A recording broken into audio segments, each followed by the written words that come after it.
Saúdo a todos com a paz do Senhor, falando EBD novamente, nesta feita com as lições bíblicas Betel Dominical, Sala dos Adultos. Hoje nós estaremos tratando da lição de número 3, que será ministrada no dia 20 de abril de 2025, tá bom? Já pedindo desculpas, o som da aula passada, infelizmente, mas vamos ver se nós conseguimos ajustar, tá bom? Feitas ressalvas, participando com consciência e alegria da manutenção do serviço.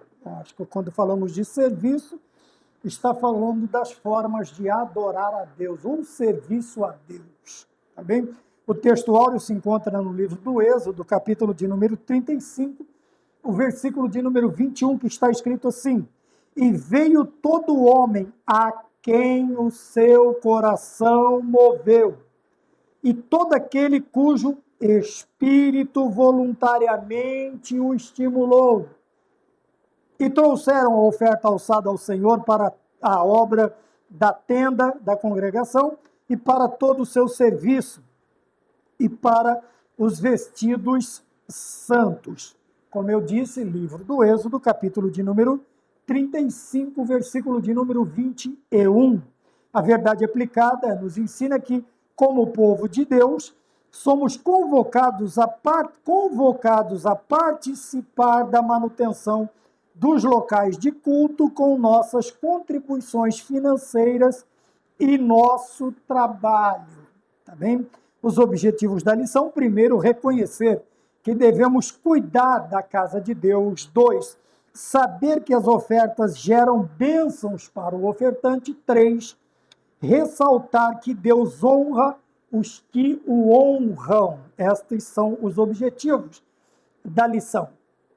Motivo de oração: orar para que possamos confiar mais em Deus do que nas nossas riquezas ou nas riquezas desta terra, tá bem? O esboço da lição: primeira introdução, primeiro tópico, a construção do tabernáculo; o segundo tópico, a restauração do templo; o terceiro tópico, o cuidado com a casa de Deus; e a conclusão, como sempre fazemos, tá bem? Vamos voltar, como é de costume, ressaltar algumas palavras que nos dão a ideia de como devemos participar, como deve ser esta consciência, tá bem? E a alegria, tá bem? Como deve ser feita esta manutenção do serviço, quer dizer, como nós devemos participar de todas as coisas que envolvem o culto, a adoração, a reverência e o temor a Deus. Para expor somente alguns pontos, tá? Para não delongarmos demais a nossa lista, porque estamos controlando o tempo.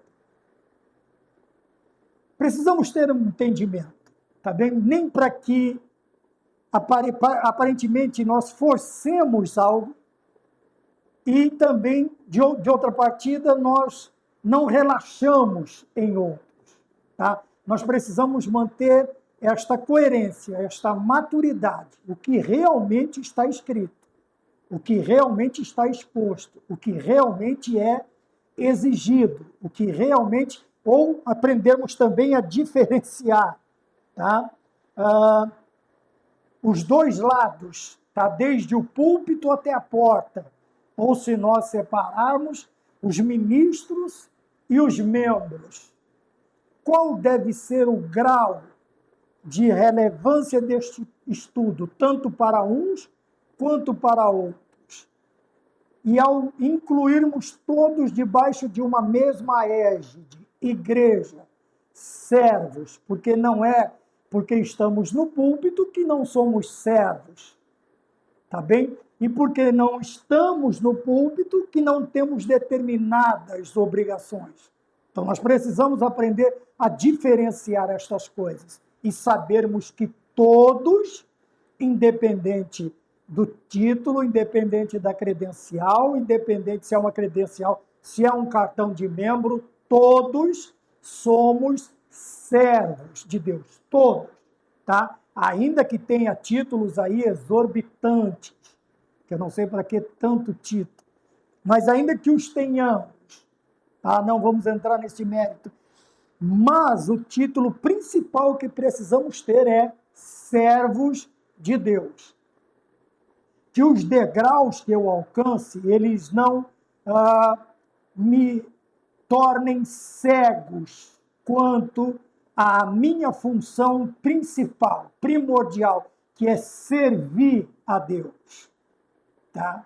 Se formos num ponto mais radical, o obreiro ele tem que ser servo muitas vezes. Ele tem que servir a Deus, ele tem que servir a igreja, ele tem que servir os seus companheiros de ministério.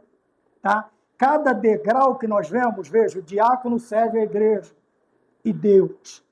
O presbítero serve o diácono, a igreja e Deus. O evangelista serve o presbítero, o diácono, a igreja e Deus. O pastor, então, ainda mais quando ele tem aquele monte, né, de títulos, né? Que aí não basta só jubilar, tem que criar título para os que estão jubilados, né? Que é emérito, sei lá, benemérito, um monte de coisa. Também que são invenções humanas, não melhora em nada, não acrescenta nada, só traz problema no meio dos incrédulos. Paulo diz que por causa das nossas atitudes, o bom nome de Cristo é vituperado. Então nós precisamos tomar cuidado. Tá? Então eu pus aqui, ó, não dá ideia de forçação de barra. Por quê? Quando nós fazemos isto, os de fora, eles pegam estas munições, estas pedras, e eles passam a usá-las contra nós mesmos. Tá bem? E a parte pior das pedradas, vamos dizer, vai na membresia, porque é tido como trouxa, que sustenta para isto, que sustenta para aquilo. Não é esta a visão.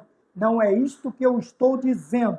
Eu estou dizendo que nós precisamos tomar cuidado para que o que nós comemos, como diz o apóstolo, não crie escândalos, não escandalize. Tá? E até minha mãe, ela tinha uma credencial muito antiga, eu não sei, deve estar por aqui, até do Ministério de Madureira, o qual eu servi também, por 6 anos, diaconato, presbitério, que estava assim: portai-vos de tal modo que não deis escândalos, nem a judeus, nem aos gentios e nem à igreja de nosso Senhor Jesus Cristo. Veja, quando minha mãe se converteu, eu fui o primeiro a ir para a igreja, mas quando ela se converte, eu não continuei servindo na minha mocidade. Mas a carteirinha dela me chamou a atenção, de todas as informações, até da assinatura do pastor presidente do campo, que hoje é um campo, né, de Jardim Itapeva, em Mauá, hoje é um campo presidencial. Era uma congregação do campo do Parque São Rafael. Eu não lembro se no tempo da minha mãe ainda pertencia ao campo de Vila Alpina, alguma coisa assim. Mas o que me chamava a atenção era este versículo: portai-vos de tal modo.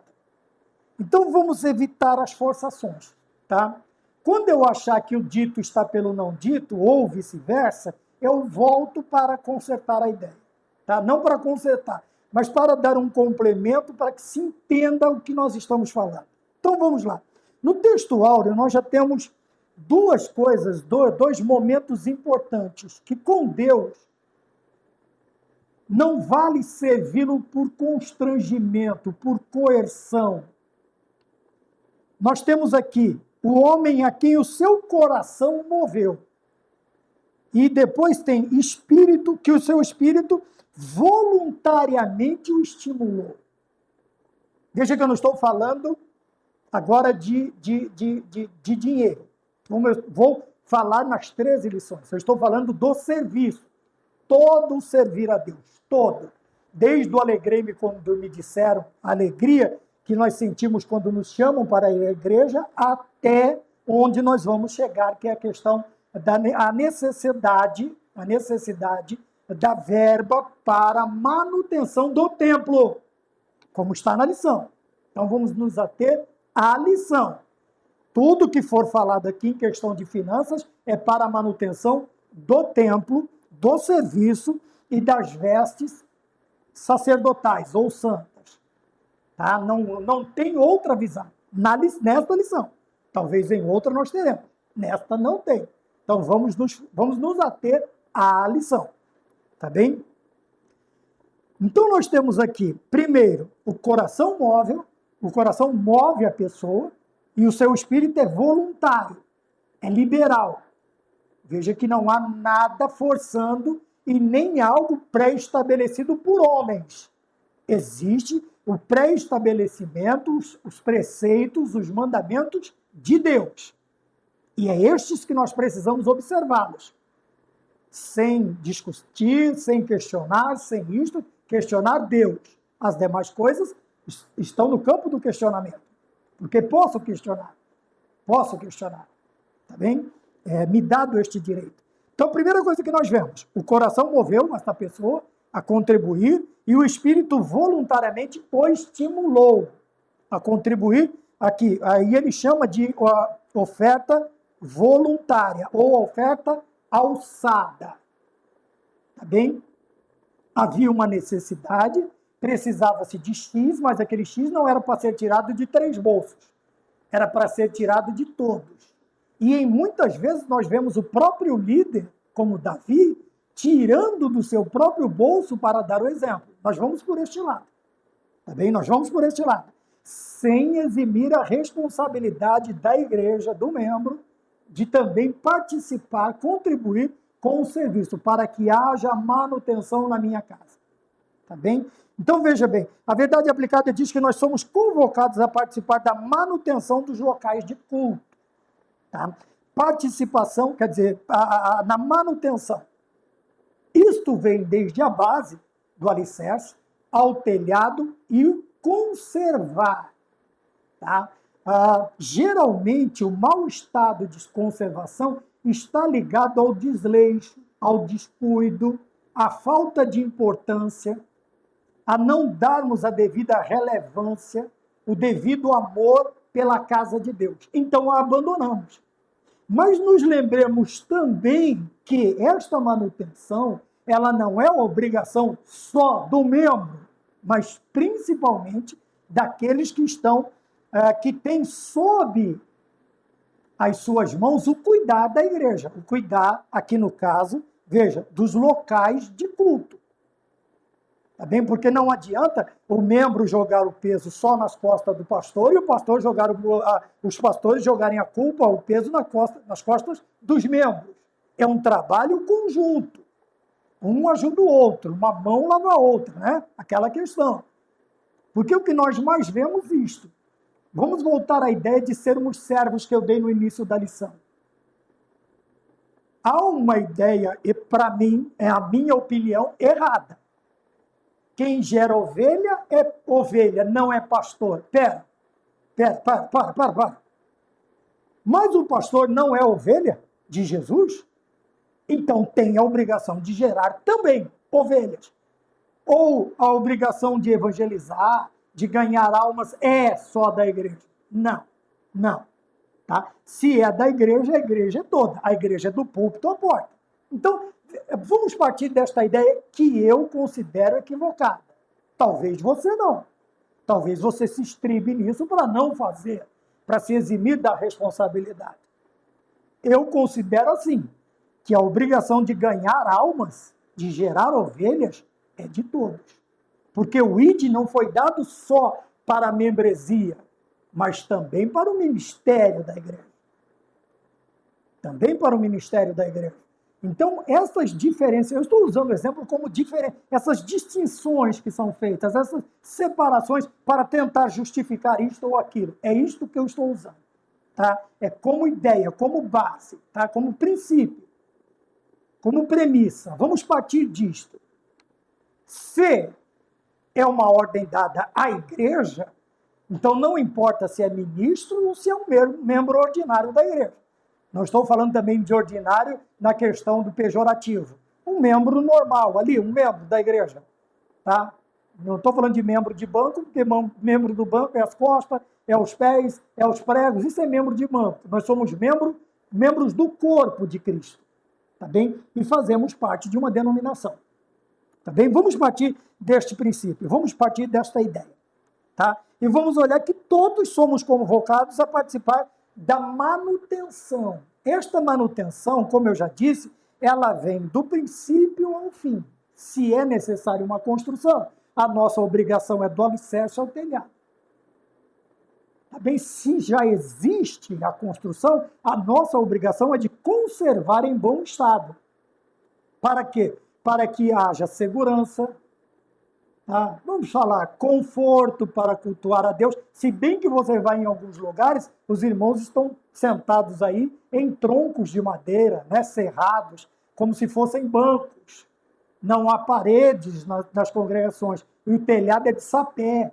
Tem aí meia dúzia de troncos enfincados no chão, cobertos por sapé, e a glória de Deus se manifesta. Muito mais do que em bancos de...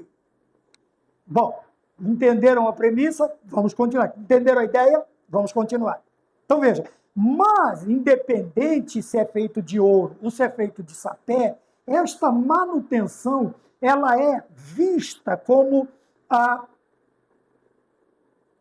o ponto de partida desta preocupação é o amor.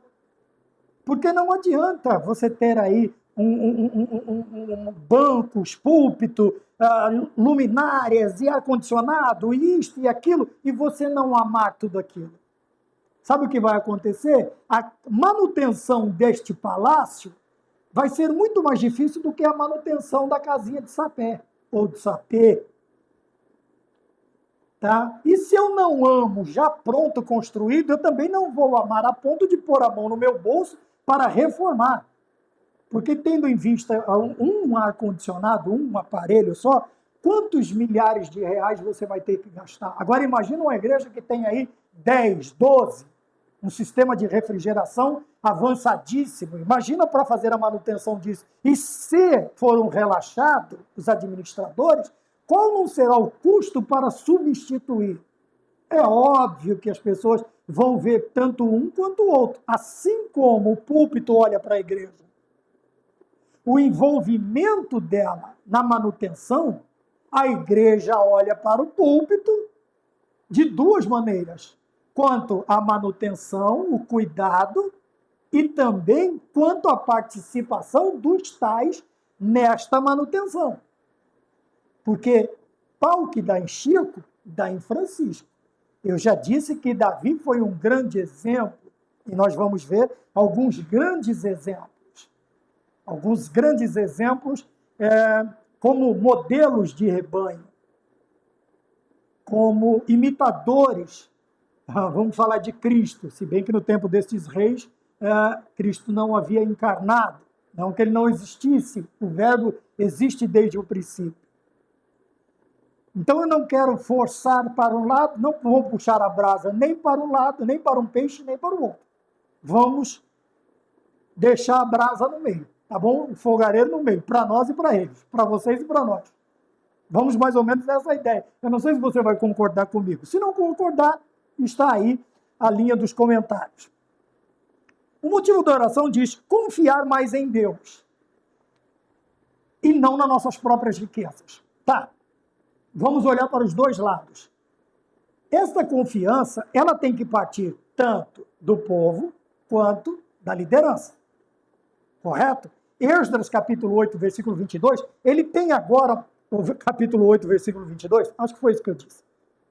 Ele tem agora uma longa viagem, e nesta viagem ele vai ter perigos, tanto humanos quanto selváticos, animais selvagens, você vai ter as intempéries dessa peregrinação, e ele vai percorrer um caminho. E ele começa dizendo assim, porque eu tive vergonha de pedir ao rei escolta, carros e cavalos que nos acompanhassem. Por quê? Porque eu estou sempre pregando que Deus cuida dos seus, que Deus cuida de nós.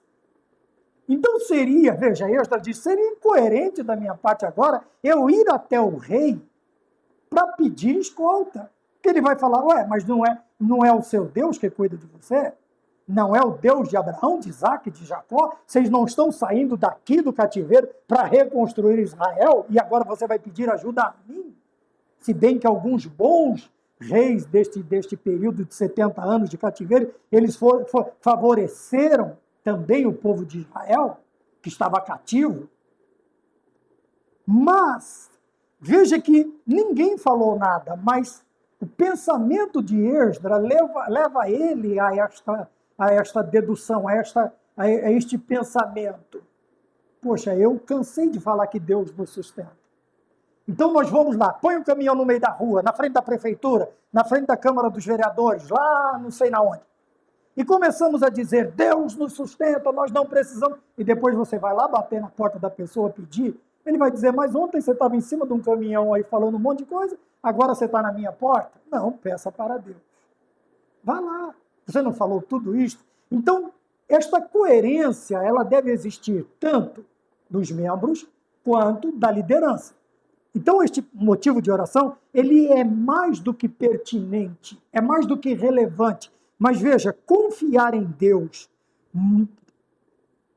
do que nas próprias nas riquezas desta terra é tanto para um quanto para outro. Porque nós vemos que enquanto alguns têm o seu padrão de vida reduzido, porque têm a consciência que deve participar, outros estão vivendo vidas nababescas, tá? Estão faraônicas. E fica difícil nós tentarmos, principalmente eu, você professor, você superintendente, nós ensinarmos quando eles começam a apontar dedos para outros lados. Mas e fulano? E ciclano? Veja, uma coisa é você tirar algo que sobra. Outra coisa é você ser honesto e amar com o mínimo. Nós sabemos o que é o mínimo. Deve estar em torno aí, vamos arredondar para R$ 1.500. Fora todas as suas obrigações, você tem as obrigações, vamos dizer, religiosas, que são preceitos, os preceitos. Fora preceitos e as suas responsabilidades, ainda virão outros encargos. Por quê? Porque muitas vezes nós não queremos diminuir a nossa parte, o nosso soldo, o nosso conforto. Eu ouvi pastor dizer que o salário que eles estavam oferecendo não era compatível com o padrão de vida da família. E quem disse que nós vamos servir a Deus e que Deus tem que manter o padrão de vida que nós achamos que temos que ter? Não. Deixa tudo, vende tudo, dá aos pobres e me segue. Servir a Jesus Cristo é uma vida de renúncia. Já que vamos falar de servir a Deus com os nossos bens, vamos falar de servir a Deus todos nós. Lá da cadeira mais bonita, mais alta, maior que houver no púlpito, até o irmãozinho que fica em pé na porta, que são os porteiros ou diáconos. Todos. Todos. Agora, esta ideia de que eu servindo a Deus, Deus ou a igreja tem que manter o padrão de vida que eu quero, que eu acho que eu devo ter, já começa errado. Nunca este tal vai conseguir com que a igreja, as ovelhas, ouçam sua voz. Vai ser muito difícil. Muito difícil. Por quê? Porque não está havendo coerência. Uma vida coerente com os servos de Deus. Não que se precise passar fome, necessidade de ser um miserável. Não é nada disso. Eu já ouvi isso também. Quando eu fui expor esta ideia, falou, porque o senhor está acostumado a viver desse jeito. Como? Um padrão de vida um pouco mais simples para não arrancar o couro dos outros? Ora, venhamos e convenhamos. Tá bem? Tá bem? Para que não demos munição nem aos que estão no meio de nós, infiltrados, ou aqueles mais fracos na fé, débeis na fé, como diz a Bíblia, quanto os de fora, que vão usar isto para ofender os irmãozinhos da igreja e para atacar as nossas denominações, porque temos grandes faraós assentados no trono de Moisés, para não usar o termo bíblico. Escribas e fariseus, para não usar o termo bíblico. Tá bem? Vamos mais adiante. Então, lá na introdução da lição está assim, o povo de Deus é chamado a servi-lo com alegria e felicidade. E esta alegria e felicidade, ela é real. O povo tem prazer de servir a Deus. Não pode se culpar a igreja quando determinados proventos são escassos, estão sendo escassos, ou estão evadindo dos cofres. Não, porque o povo sempre teve prazer de servir a Deus. O povo sempre teve. Não adianta querer, muitas vezes, ou 99 das vezes, colocarmos a culpa no povo, que o povo não quer servir. Não, que o povo não quer doar. Não é isto. Veja, quando o povo de Deus é chamado a servir com alegria e fidelidade. Então agora eu estou falando eu sentado na cadeira, lá no meio dos membros, como eu fui, como eu comecei a minha vida cristã. Então eu nunca vi ninguém murmurar porque estava adorando a Deus, ou alguém reclamar porque estava fazendo para Deus. Não, nós vamos ver qual era o motivo das reclamações. E está na lição, eu não estou inventando nada, não estou atacando ninguém, está na lição. Então nós vamos fazer uma análise da lição. Por que que o povo tinha prazer em seguir a Cristo? Por que que o povo tinha prazer? Por que que Nicodemos vai de noite, à noite, falar com Cristo? O que é que chama a atenção de Nicodemos? Veja, ele tem o escopo doutrinário judeu, ele tem as mitologias gregas e romanas, ele tem toda uma historicidade de religião em volta dele, mas aquele ensino era diferente. Aleluia! Debaixo ideia. Aquela lição, aquele comportamento, aquele homem era diferente. Ele era diferente de tudo que ele já tinha visto. Ele era sábio, ele era doutor da lei, ele era um fariseu de fariseu, ele era respeitado. Mas chamou a atenção daquele homem, aquele outro homem totalmente diferente, com uma mensagem diferente, com um modo de vida diferente, um padrão de vida diferente.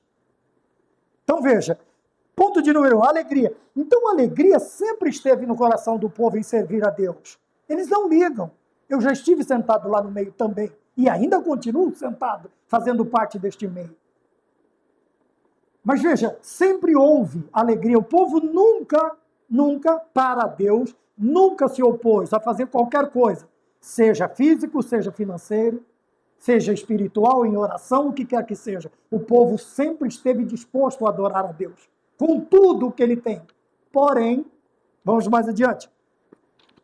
Como diz também na manutenção tal do culto, contribuindo financeiramente e trabalho, acabei de dizer isto, visando a continuidade das atividades religiosas. Quer dizer, quando nós preservamos um local de adoração, nós estamos preservando a continuidade do culto. Oração, adoração, pregação da palavra. Tá? Porque é chato você chegar num lugar também, agora vamos falar do outro lado, você chegar num lugar e vê-lo totalmente deteriorado. Não estou falando destruído, porque ninguém vai entrar num lugar destruído. Mas a deterioração, o descuido, o relaxo, o desleixo é gigante. É gigante. E a pessoa entra, ela se sente desconfortável ao ver as paredes, né, determinar o piso, o forro da igreja, os bancos da igreja. Sabe? E esse descuido, muitas vezes, não é da nave da igreja. Porque quem está lá para administrar, para cuidar de tudo isso? Não está lá para ficar pondo peso nas costas dos outros.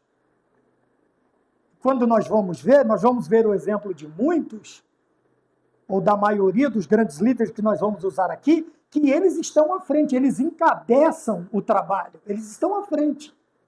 E isto faz com que a confiança e o ânimo do povo aumente, tá? Como nós vamos ver aqui na construção do tabernáculo.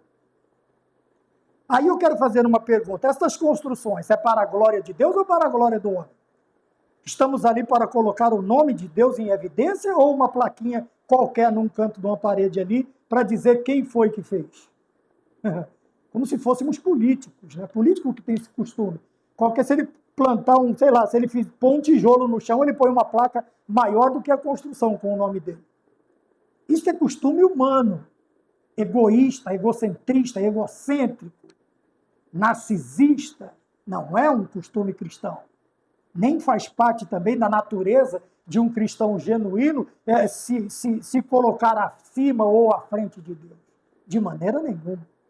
Tá bem? Tanto é que não são os nossos nomes que estão nas placas, estão o nome da denominação, tá bem? Das nossas denominações, mas sempre foi o propósito de Deus habitar, estar junto com o seu povo, conviver, para que o seu povo tenha, para que o povo de Deus tenha esse relacionamento, esta intimidade, esta proximidade com Deus. Veja, então ele ordena a Moisés que faça uma construção, que ele construa um tabernáculo. Nesse tempo aqui, o tabernáculo móvel, tá? E distinguimos chamando de templo a construção, o projeto de Davi e construção e edificação de Salomão.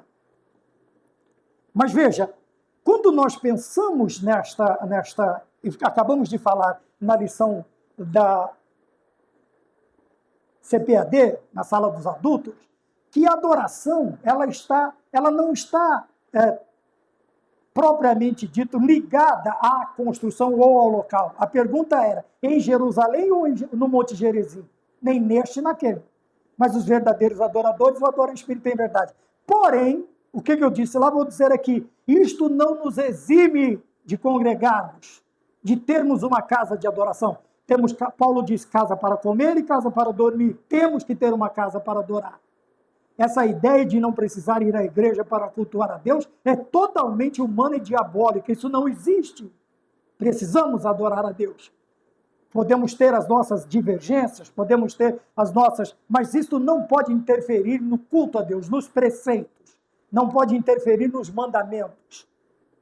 Se eu não quero ir lá sentar e conversar, e expor as minhas ideias, ou se eu não tenho este direito, este privilégio me é cortado, me é vetado este direito, eu não tenho, não me permitem conversar, falar, expor, ou uma coisa ou outra, isso não pode interferir no culto a Deus, e eu preciso estar na casa de Deus. Tá? Então, por quê? Porque esta ideia vem desde o princípio, Deus habitar no meio do seu povo. E quando eles vêm com todos os costumes do Egito, o que o Senhor diz? Construa uma casa para mim. E foi feito o tabernáculo. Moisés edifica o tabernáculo seguindo preceitos de Deus. Veja que Deus não mandou construir um palácio gigantesco. Ele disse, eu quero deste jeito aqui. Por quê? Porque a glória não estava do lado de fora do templo. A glória estava do lado de dentro do templo, do tabernáculo. Por fora só havia peles, pelos, tecidos, uma profusão de cores, mas quando você entrava dentro, quando você adentrava o tabernáculo, estava a glória, ouro, prata, madeira de acácia, e o principal, a glória de Deus se manifestava lá dentro. Então veja que o Senhor, ele manda dar a ideia. Este edifício é para que o povo comece a ter uma ideia e esquecer dos templos egípcios para ter uma ideia de adorar a Deus. Mas não que esta adoração ela esteja ligada ao externo, mas uma adoração interna. Tá? Dê uma olhadinha na lição de número 3 também, se você puder, da lição da CPAD. É uma continuação, vamos ligar as duas. Tá bem? Então, para ser um local onde o povo desfrutaria de comunhão com Deus. Mas veja o interessante, o povo não entrava. O povo parava no soreque, que é aquela cerca de tecido branco, onde tem um portão. Dali para lá, era só os sacerdotes. E até o lugar santo. No Santo dos Santos, ou no lugar santíssimo, só o sumo sacerdote. Porém, a ideia era de que não era necessário entrar nem em Jerusalém e nem no Monte Gerizim, mas o estar na presença de Deus, o estar diante de Deus, com Deus, junto com Deus, caminhando com Deus. Veja, ele se esforçou. Então veja, mudou aqui, perdão, o vento passou a página. Então veja, ao construir esta ideia, tá? Não estou falando de liberalismo teológico. A ideia, tá? Como eles fazem com a questão da crucificação, da ressurreição. Jesus não ressuscitou. Segundo a teologia liberal, é uma ideia, é um conceito, é uma noção. Quer dizer, ele ressuscita todas as vezes que eu prego, ele ressuscita todas as vezes que eu participo da ceia, um memorial. Não é isso, está errado. Tá bem? Mas o Senhor estava trazendo também o quê? Uma forma de atrair. Veja, o tabernáculo atraía a atenção de todo o povo de Deus. Mas não era o tabernáculo em si. O que era que atraía o povo? a atenção, o que chamava a atenção do povo? A glória de Deus. Hoje nós queremos chamar a atenção das pessoas com templos babilônicos, gigantescos, cheios disso, daquilo, luzes, cores, tamanhos, formas. Mas e a glória? E acabou, foi-se a glória de Deus. Veja que o que chamava a atenção, independente do tabernáculo ou do templo fixo, o que chamava a atenção era a glória de Deus. Se não houvesse esta manifestação, a construção não interessava, não dependia. Ofni e Finéias, eles pegam a arca do concerto de dentro do lugar santo, do Santíssimo, e levam para a guerra. Morrem, a arca é roubada, é levada embora cativa. Por quê? Porque a glória de Deus havia sido retirada. Né? A glória de Deus havia sido retirada. E acabou, e foi-se a glória de Deus. Acabou. Tá? Não tem nada a ver e acabou com acabou. Foi só uma questão de... Mas o que chamava a atenção era a glória de Deus. Sabe? A manifestação do Senhor, a presença de Deus. Então eu disse que a glória estava dentro e não fora. Por quê? A presença de Deus se manifestava lá no propiciatório, no Santo dos Santos. Tá bem? E fora isso, uma vez por ano, fora esta uma vez por ano, o Senhor se manifestava aqui, no altar de sacrifício, no lavatório, nos pães da proposição, na mesa, no menorá, ou no candelabro, ou no castiçal, e no altar de incenso, que eram as orações dos santos, ou representando também a oração sacerdotal do Senhor Jesus Cristo no Evangelho de João. Então, o que é que chama a atenção? É o meu externo ou é o interno? Sou eu que chamo a atenção, ou a imponência das construções, ou a glória de Deus lá dentro? Ou o Senhor já nos deixou faz tempo? Precisamos prestar atenção nisso. Veja, quando eles olhavam para o templo ou o tabernáculo, eles tinham a ideia da presença de Deus. A ideia da presença de Deus. Tá bem? Quando eles viam a construção, quando eles olhavam de perto, de longe, distante, próximo, eles estavam lembrando que o Senhor prometeu que estaria no meio deles. Tanto que é que toda a disposição das 12 tribos, excetuando, então 11, né, porque Levi não tinha tribo, ele era mantido pelas outras 11, os levitas, os sacerdotes, eram cuidados pelas outras tribos. Fora isso, tudo era disposto em torno. Quer dizer, Cristo, ou Deus, era o centro de toda a vida judaica, tanto no deserto quanto já agora na terra conquistada. Porque de onde eles olhassem e vissem o tabernáculo ou o templo, eles tinham a ideia de que Deus estava no meio deles. Ele estava no meio deles. Tá bem? Então, veja, aí, fazendo isto, eles ofertavam até mais do que o necessário para a construção do tabernáculo. Partindo de toda esta ideia, de toda esta noção, o povo, eu disse lá no início, que o povo tem prazer. O povo tem prazer em servir a Deus, independente. Alguns não é aconselhável, não é exigido, mas alguns amam tanto que vão pôr até mais, tá, do que eles podem dispor, por amar a Deus, por amar a casa do Senhor. Então, não é do povo. O povo tem prazer. Vamos mais adiante. As ofertas voluntárias. A fé cristã em obediência. Tá? Então, nós vemos que contribuir, ajudar na manutenção, tanto com isso quanto aquilo, é uma exigência, porque nós estamos obedecendo a Deus, estamos amando a Deus em todas as coisas. E depois nós falamos da obediência. Estou vendo se eu estou na lição certa, que parece a outra.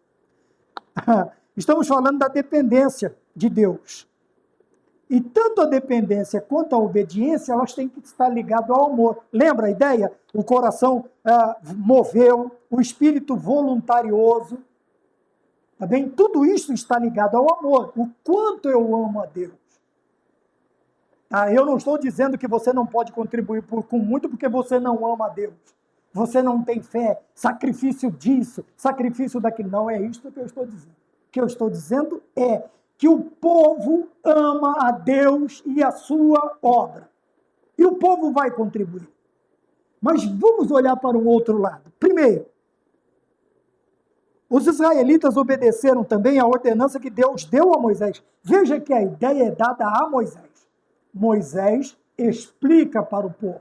E o povo entende.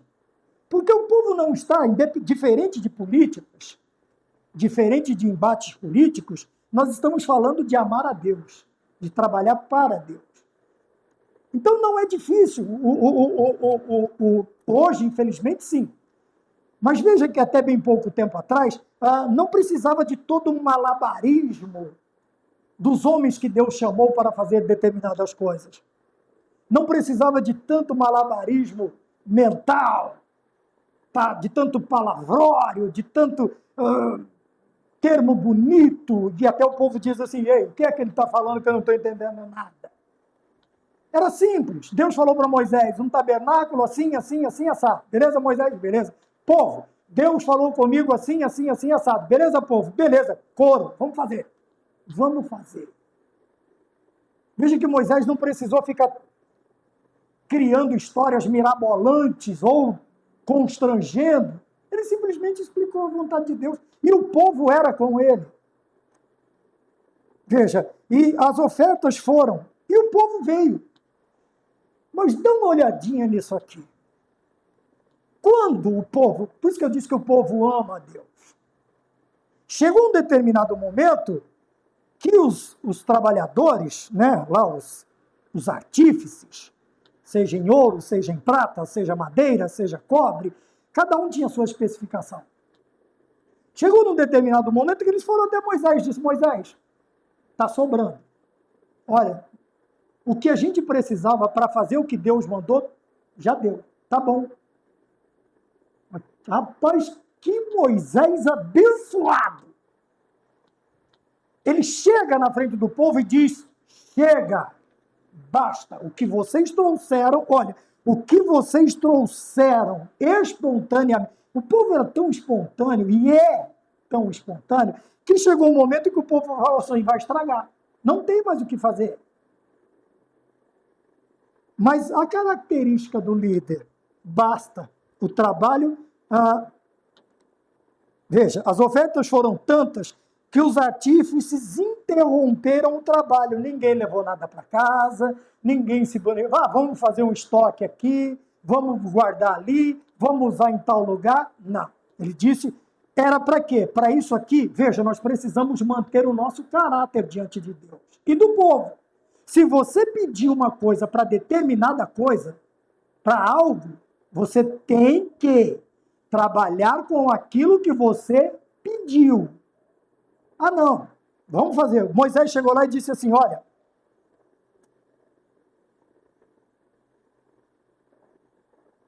o que estava ocorrendo? Eles falam, Moisés está sabendo, não vamos passar à frente dos carros. Veja que os trabalhadores eram honestos, não desviava material. Não desviava recurso.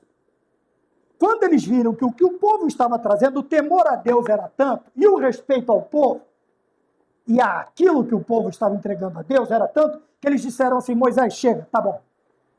Sobeja, está sobrando. Tá? Então, ponto 1.3.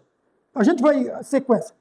Guarde isso que eu estou falando. Ponto 1.3, a alegria em contribuir. Eu já disse que o povo tem alegria. E é feliz em contribuir. Eles não vão fechar.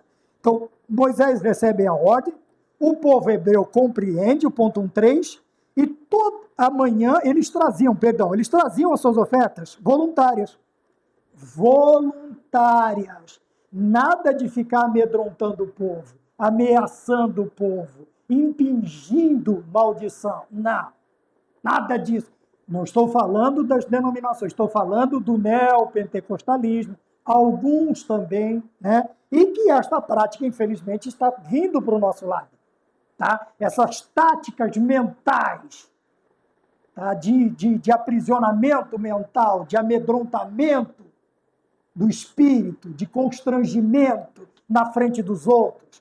Você não contribui porque você é um mão de vaca, você é isto, você não tem fé. Devagar com a dor, irmãozinho. O santo é de barro. Precisamos tomar cuidado. E o santo que não é de barro está olhando, ele está vendo. Então nós precisamos tomar cuidado. Veja, e toda manhã o povo ia voluntariamente. Porém, as ofertas excederam o necessário da obra. Agora o ponto de número 3. O que Moisés faz? Ele começa a encher a conta da igreja? Ele começa a usar na casa dele, ou sei lá, na casa da família? Troca de carro? De casa? Sei lá, de roupa, troca o guarda-roupa da esposa? Compra presentes melhores para os filhos? Não. Moisés simplesmente diz, chega, basta. Tá bom, o que vocês trouxeram? Olha o termo usado pelo escritor, o pastor Amarildo Martins da Silva. Deus proibiu, ou Moisés proibiu o povo de trazer ofertas. Proibiu. Será que nós temos este caráter, esta índole, esta qualidade, esta virtude, de que aquilo que nós pedimos, quando deu, basta, lembrei da criancinha lá na internet, chega, deu, basta. Será que nós temos? Ou, não, deixa o povo continuar trazendo, eles não estão sabendo, esquece isso. Isto é desonestidade, é falta de transparência, é falta de virtudes que tem que fazer parte do... Eu não estou falando que isso é geral, mas alguns lugares acontecem. Se não acontecesse, não haveriam tantos escândalos, tanta zombaria nas redes sociais. Os ímpios, os incrédulos, tudo que não faz parte do povo de Deus, não teriam tanta munição. E tem aquele que pensa assim. Veja que eu falei que eu não ia puxar a brasa nem para este nem para aquele. Calma que o pau que dá em Chico dá em Francisco. Fiquem tranquilos. Será que nós temos esta característica ou nós simplesmente dissemos, deixa o pau quebrar, não esquenta a cabeça não. Eles não estão sabendo, o povo não sabe, mas Deus vê. E Moisés proíbe o povo de continuar trazendo. Veja que não está falando das outras ofertas, está falando da oferta para a construção do tabernáculo. Não está falando de dízimo, não está falando de oferta, está falando daquilo que ele pediu para construir. Então, bastou para a construção? Chega, as outras continuam. Não tem nada a ver, tá, pô? Tem gente que fala assim, acabou a construção, aí ele começa igual vaca, esconder leite, né? Esconder o leite, para liberar só para o bezerro. Aí já não quer mais dar o dízimo, não quer mais dar a oferta, porque está tudo pronto. Não, isso aqui é para que haja mantimento, manutenção, tá? Agora, a oferta voluntária era para construir, vamos aprender a separar o crocodilo do cocô de grilo. Vamos aprender a separar. Uma coisa é uma coisa, outra coisa é outra coisa. Não tem nada a ver. Tá bem? Então, deu, pastor, superintendente, professor, aquilo que você propôs e falou para o povo, chegou o bom termo? Pare. Chega no povo e diz, basta, é o suficiente, muito obrigado, Deus abençoe, com a bênção recalcada, sacudida e transbordante sobre a vida de vocês. Mas chega, para isso aqui. Então não sejamos desonestos, não sejamos aí opacos, né? Sem transparência. Tem que tomar cuidado. 2, a restauração do templo. Por que é necessário? Lembra que eu disse por que é necessário a restauração? Porque com o passar do tempo tudo se deteriora, se corrompe, começa a desmanchar, se desfazer.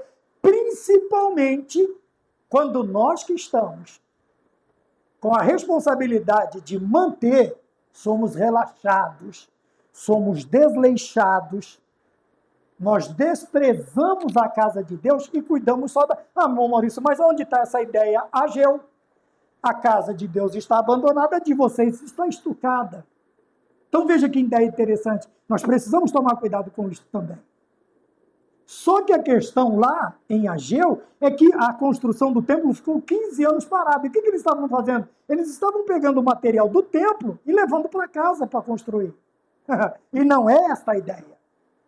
Então a questão de descuido, de desleixo, de relaxo, isso parte principalmente, é lógico que o menininho vai lá, a menininha vai lá riscar a paredinha, mas no outro dia, na segunda-feira, você notou? Passa um bombril, não espera aí toda a igreja virar uma obra de arte, todo o templo, as paredes, o teto, o piso, o púlpito virar uma obra de arte.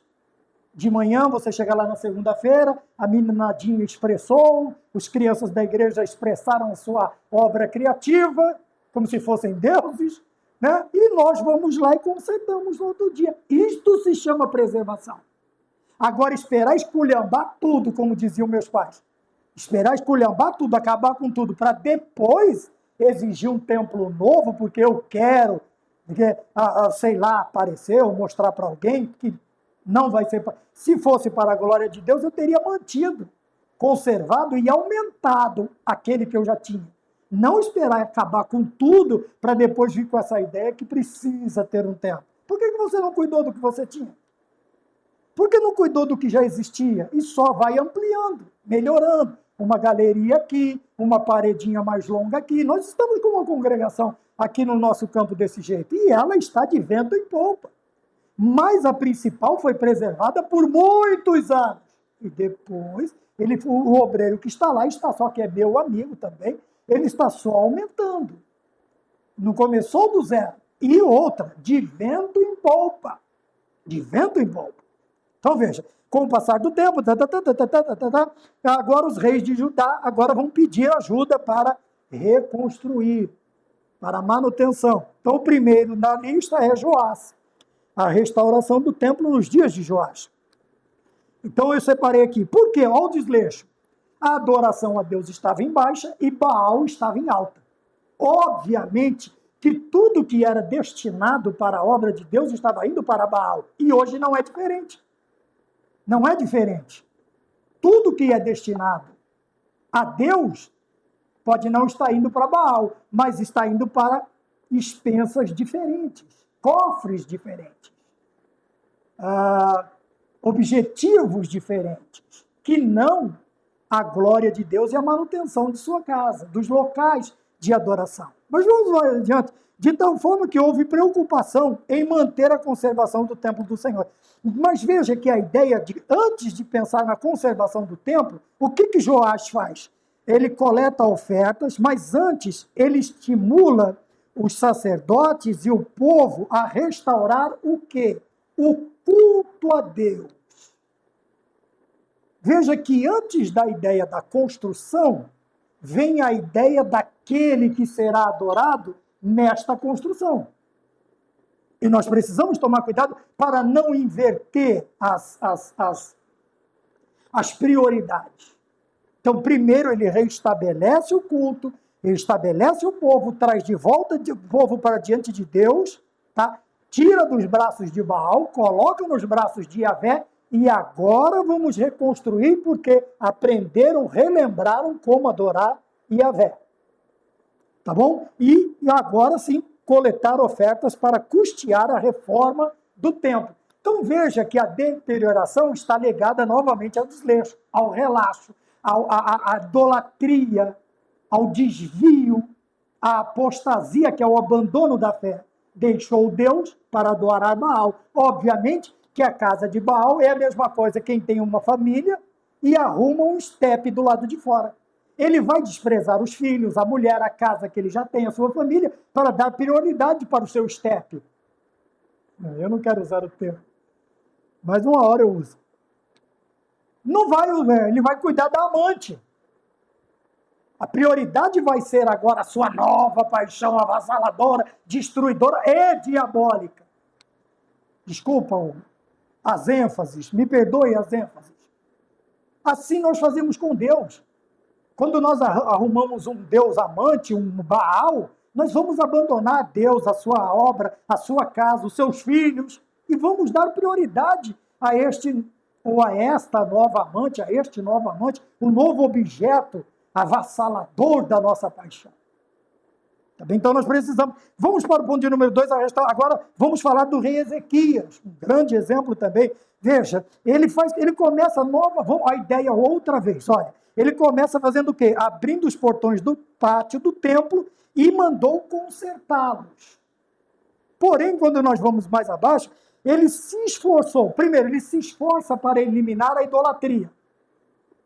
Ele vai começar de novo com a ideia de restaurar o culto a Deus para depois restaurar, como é que é chamado mesmo? O altar. Vamos chamar de altar, por enquanto. Veja que ele tem que trazer o povo de volta para Deus. E ele faz isso com o quê? Abrindo os portões do pátio do templo e consertando-os. Consertando tudo, os portões, os muros, tudo que tiver danificado. A ideia está em Elias. Vai sacrificar? Vai. Os 850 profetas de Baal e Azera já fizeram a parte deles, não deu nada? Não. Vai sacrificar, Elias? Vou. Opa, para. Começa restaurando, reconstruindo o altar.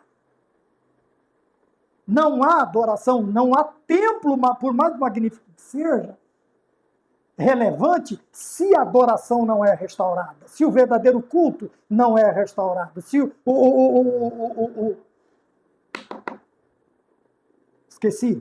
se o altar, veja que Elias ele começa reconstruindo o altar, as pedras do altar, as 12 pedras, representando as 12 tribos. Então o meu altar ele tem que ser construído de todas as áreas da minha vida que são necessárias para uma verdadeira adoração. Tá bem? E voltando ao tema da lição, para participar com consciência e alegria da manutenção do serviço. Então veja, a manutenção do serviço, ele sempre vai iniciar com o quê? Com a restauração espiritual, não visível, tá? Eterna, não efêmera, porque por mais suntuoso que sejam os templos, veja, chegaram em Jesus Cristo e disseram, veja que beleza, Senhor. Ele disse, não vai ficar pedra sobre pedra. Tito vai vir aqui em 70 com o exército e vai pôr isso aqui tudo abaixo. Onde está o verdadeiro templo? Veja, vou repetir, não é que não precise do templo, não é que eu não precise ir ao templo, eu preciso ir para a igreja, eu preciso adorar a Deus, eu preciso manter a casa de Deus, eu preciso ajudar na casa de Deus, eu preciso me envolver com alegria na casa de Deus. O que eu estou dizendo é que por maior que seja a nossa aparência, se o externo, o interno, estiver corrompido, de nada terá validade. De nada será valioso. Tá bem? Então veja, Ezequias faz o quê? Primeiro, ele elimina a idolatria do meio do povo, copiando o seu pai, né? Ele está aqui está copiando os grandes reis, procurando fazer o que era reto. Veja, ele restaura o culto, mas restaura a sua vida. Ele procura ser reto e justo. Isto aqui agora já fala eu, pessoa, diante de Deus. Eu e Deus, a sós com Deus. Então não adianta eu querer consertar lá fora os outros e não consertar a minha vida. Eu preciso consertar. E veja, como dizia o seu Pires, como é que era? Pires. Eu preciso pensar mais em Deus. Minha vida está desarrumada. Meu altar eu preciso arrumar.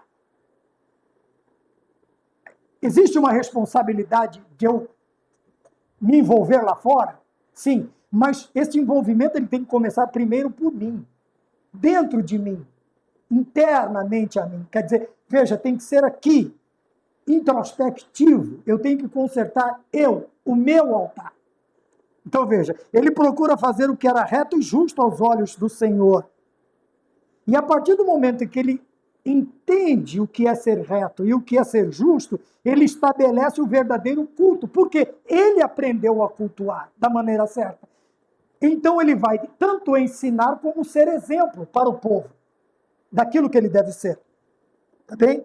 E quando nós aprendemos, veja, ele propõe uma nova aliança, ele chama o povo para se consertar diante de Deus, e ele faz importantes reformas no culto, quer dizer, a adoração, e ele provocou um grande avivamento.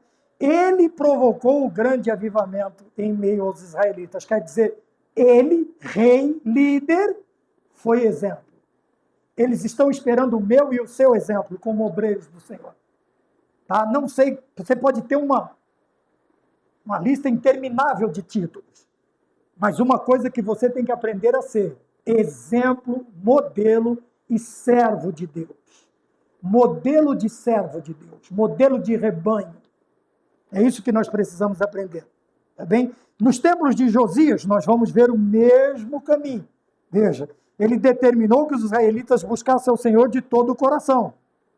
2, ordenou, aqui uma parte interessante, tá? Ele vai fazer toda a reforma, tanto interna na sua vida, quanto na do povo, uma reconstrução, mas o que me chamou a atenção na vida de Josias é isto. Para isso, Josias ordenou que todo o dinheiro arrecadado fosse usado para reparar a casa do Senhor. Lembra que eu falei do propósito, da transparência? Ele dá uma ordem, tudo que for arrecadado é para a construção da igreja, então. Não é para outra coisa. E, infelizmente, na vida de muita gente, não é isso que nós estamos vendo. Veja por que Isaías, ele é chamado, que nunca houve um rei como Josias, que se volta para Deus com todo o seu coração. É que a primeira ordem que ele dá, fora do espiritual, é que tudo que fosse arrecadado era para ser gasto na obra do Senhor. Não era para manter casas, não era para manter padrões, como eu já disse, alguém disse que aquele salário não condizia com o padrão de vida da família. Não é para isso. Tá? Eu tive um grande companheiro que uma vez ele tentou dar esta ideia e ele acabou se prejudicando. Veja o que Josias faz. Todo o dinheiro arrecadado é para ser gasto com a igreja, com a construção. Não é para outra coisa. Não é para mudar o modelo para um modelo mais novo, mais caro. Tá? Não é para mudar o padrão de vida, não é para mudar o seu padrão alimentício, não é para mudar o status da terceira geração já. Não. Então, honestamente, o que é o dinheiro para a construção? Seja honesto. E outra, procure sempre apresentar notas, dê razão daquilo que você está fazendo, preste contas, seja transparente. O povo gosta disso. E quanto mais transparente você for, quanto mais o povo vai te ajudar, mais o povo vai contribuir. Então, nós vemos aqui esta questão, eu queria destacar isto. Todo, ele não falou parte do dinheiro, 50%, 30%, ele disse todo. É para ir para a construção. Pode estar faltando alguma coisa lá no palácio, mas não é para isso. Leve para a construção, leve para os construtores, compre material para a construção. A minha casa me viro eu. Se precisar fazer um bico, eu vou lá fazer para pôr na minha casa o que está precisando. 3, e último, os cuidados com a casa de Deus. Deus nos abençoa com bens para desfrutarmos do melhor desta terra. Ele disse o melhor e não todos. Agora aqui eu vou pôr, veja, que a ideia de desfrutar é dos bens que são coerentes com a vida cristã. Quando Paulo diz assim, tudo me é lícito, mas nem tudo me convém, ele está dizendo que existem padrões que não fazem parte. Não convém a mim fazer, apesar de que Deus criou, foi Deus quem fez, está ali, Deus me deu condição de, mas não convém a mim, como sendo crente, estar naquele lugar, desfrutando daquelas coisas. Então ele fala assim, desfrutar do melhor, não de tudo. Porque tem que colher o tudo, às vezes, não é bom, não é o melhor. Né? Nem tudo que reluz é ouro e nem tudo que balança cai. Nós precisamos tomar cuidado. E parte destes bens, nós temos que usá-lo para socorrer os nossos irmãos, socorrer a igreja com o que é necessário. Tá bem? Então, nós vemos no ponto 3.1, o chamado de Deus. Todos nós somos chamados para trabalhar nas reformas. Aqui agora já é mais explícito. Nas congregações são importantes para ofertar aos frequentadores conforto e segurança. Eu já falei sobre isso. Tá bem? Isto é salutar, isto é bom, mostra que nós estamos, tanto para os nossos irmãos, quanto para os de fora, que nós amamos a casa do Senhor. E isto é importante. Por isto, o Senhor nos convoca a abrir o coração e nos libertar da avareza. Tá? E às vezes não é porque não contribui, porque é avarento, é porque não tem mesmo. Tá? Então vamos, como eu disse, a brasa vai ficar no meio, tá? Tanto de um peixe quanto do outro. Um peixinho do lado, outro do outro, os dois vão receber o mesmo calor. Pau que dá em Chico, daí Francisco. Tá? Mas alguns são avarentos mesmos. Lembra quando eu falei das duas, da sanguessuga e dos seus filhos? Então tem pessoas que só querem receber, me dá, me dá, me dá, me dá. Mas abrir mão que é bom, na vosso reino, nada, né? Por isto o Senhor nos convida. Ponto 3.2. Devemos honrar a Deus com os nossos bens. Agora eu vou voltar à questão, lá do púlpito até na porta. Porque existem pessoas que, se ele der os 10%, a oferta, e ainda contribuir, lhes sobra um soldo esplêndido. Quer dizer que ele pode ainda, como Davi, do meu próprio bolso, contribuir com a quantidade generosa. Existem homens e mulheres aí que vivem da obra de Deus, que podem contribuir de maneira generosa. Porque mesmo dando 10%, mesmo a oferta, sabe, tem um obreiro aí que ele sozinho pode manter um missionário lá fora com R$1.000 que não vai fazer nem cosquinha. Tá bom? É por isso que eu falo que a porcentagem ela é muito justa, ela é muito celestial. Mas, do mesmo jeito que eu exijo do povo, será que eu estou me esforçando desse jeito também? Porque existem soldos aí que, se você tirar R$2.000 além de tudo, não faz nem cosquinha. Isso eu estou falando mensal. Mensal. Você pode ajudar com assistência social, você pode ajudar com a obra missionária, você pode ajudar com os enfermos, e ainda vai lhe sobrar muito, meu querido obreiro, meu querido irmão. Tá? E isto tem também na nave da igreja. É por isso que Tiago chama a atenção dos ricos, muitas vezes. Tá? Porque fica cobrando, cuidando, vigiando, mas colocar a mãozinha no bolso, tem escorpião, né? Parece que tem um escorpião dentro do bolso. Então veja, devemos honrar a Deus com os nossos bens. Até os superstars que tem na igreja. Nós estamos vendo aí soldos de R$100.000 por participação, um culto ou um final de semana. 100 mil, 60, irmão, se for 10, já é muito. Já é muito. Veja, nós temos 4 finais de semana. Se o pregador, o cantor, ou o que quer que seja, e o star que seja, se ele cobrar 10.000, o que é exorbitante, ele terá um soldo de R$40.000 livre. Impostos, isto aqui, e se der o dízimo. Se der o dízimo. Se. Então veja, agora 100 mil, 150, 60, R$200.000, nem o político da mais alta casta recebe isso. Pode receber de uma outra forma, mas não recebe isto. Não recebe. Seu salário vai estar lá, 25, 30 mil reais. Mas nós sabemos que, tá bom? E isto não pode entrar na nossa vida. Estou passando demais do tempo.